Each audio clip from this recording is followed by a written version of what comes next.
Recentemente, a grande mídia, com razão, criticou Donald Trump por um post de IA em que ele é retratado como uma figura santa, curando os doentes. O presidente americano foi acusado de blasfêmia por se comparar a Jesus Cristo, coisa que Lula da Silva já faz há muito mais tempo aqui no Brasil, mas sem a mesma cobrança da imprensa. Se eu pudesse retratar uma imagem das sacadas que eu tomei e eu pudesse ter a camisa, meu corpo estava mais estraçalhado do que o corpo de Jesus Cristo e, portanto, estraçalhado de horror. Essa fala do petista é um exemplo ilustrativo da soberba, o primeiro e mais grave dos pecados capitais. A Bíblia ensina que o orgulho precede a ruína, e foi justamente esse vício que motivou a queda do próprio diabo.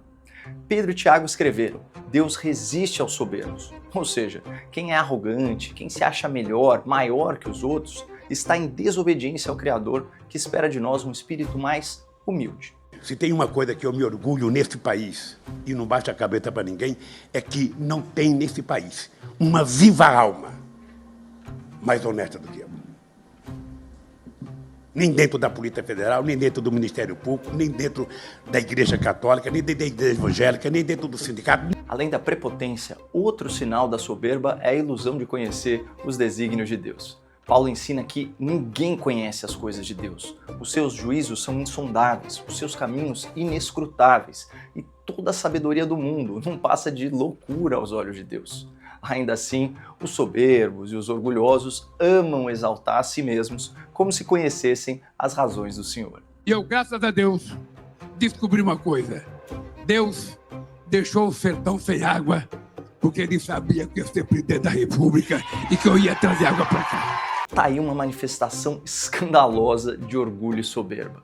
Envaidecido com as próprias ilusões, Lula sequer percebe que, ao afirmar que ele é a causa divina de um sertão sem água, ele se coloca como a razão espiritual para o sofrimento de dezenas de milhões de pessoas ao longo da história. Esse egocentrismo é padrão.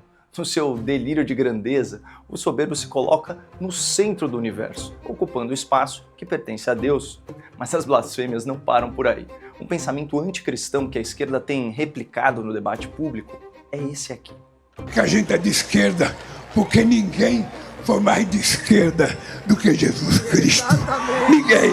Meu Deus, essa colocação é herética e incorreta de 100 maneiras diferentes. Em primeiro lugar, Lula usa um critério secular e humano para rotular aquilo que é eterno e divino.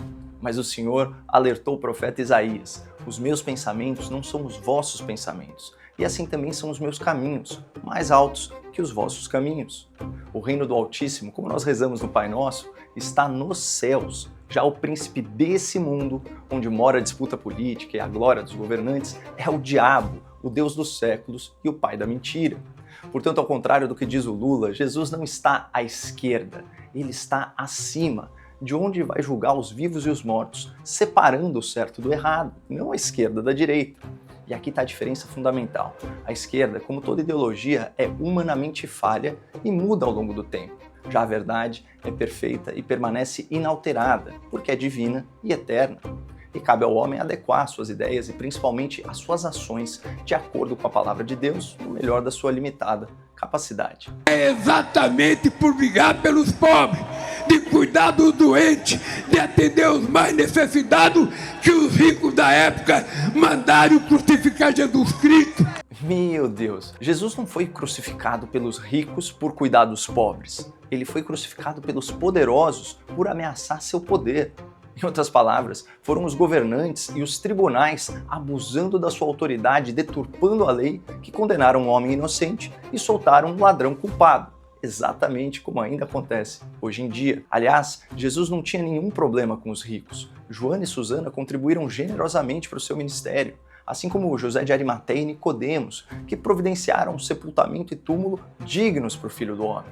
Os ensinamentos de Jesus não repudiam a riqueza em si, mas sim o apego a coisas materiais que desviam o coração da verdadeira fortuna que uma pessoa deve juntar. Os tesouros no céu, que a traça e a ferrugem não podem corroer e que os ladrões não podem roubar. E por falar em ladrões, Jesus foi traído por um deles. Segundo o Evangelho de João, Judas dizia se preocupar com os pobres, mas agia assim só para arrecadar mais dinheiro e tomar uma parte para si mesmo. Ou seja, Jesus foi entregue à morte por um hipócrita, um homem que fingia cuidar dos pobres enquanto tratava de enriquecer. Qualquer semelhança com a realidade atual é mera coincidência. Meu coração, primeiro, das pessoas mais pobres desse país. Esse coração aqui funciona como se fosse um coração de mãe. Eu tenho aqui um coração de mãe. Finalmente, é preciso esclarecer uma grande falácia. A Bíblia não condena a propriedade privada. Tanto que 2 dos 10 mandamentos tutelam a propriedade. Não tomarás o que não é teu e nem cobiçarás o que não te pertence. Quer saber o que a Bíblia não vê com bons olhos? A cobrança excessiva de impostos para benefício de governos corruptos. Tanto que os coletores de impostos são retratados no Novo Testamento como grandes pecadores. Isso porque não existe virtude nenhuma em obrigar alguém pela força a dar o fruto do seu trabalho para um governo injusto. Taxação é muito diferente de caridade. A caridade é voluntária, generosa, amorosa. Quer conhecer o verdadeiro governo do amor? É aquele que corta os seus próprios privilégios para que sobre mais dinheiro para o cuidado com os pobres e necessitados. Tentar distorcer a palavra para transformar a Bíblia num manifesto socialista diz muito sobre a fé de certas pessoas. Mas tudo isso que eu disse até agora poderia ser resumido da seguinte forma: Jesus não era de esquerda, Jesus é Deus e ele opera muito além da nossa vã compreensão política.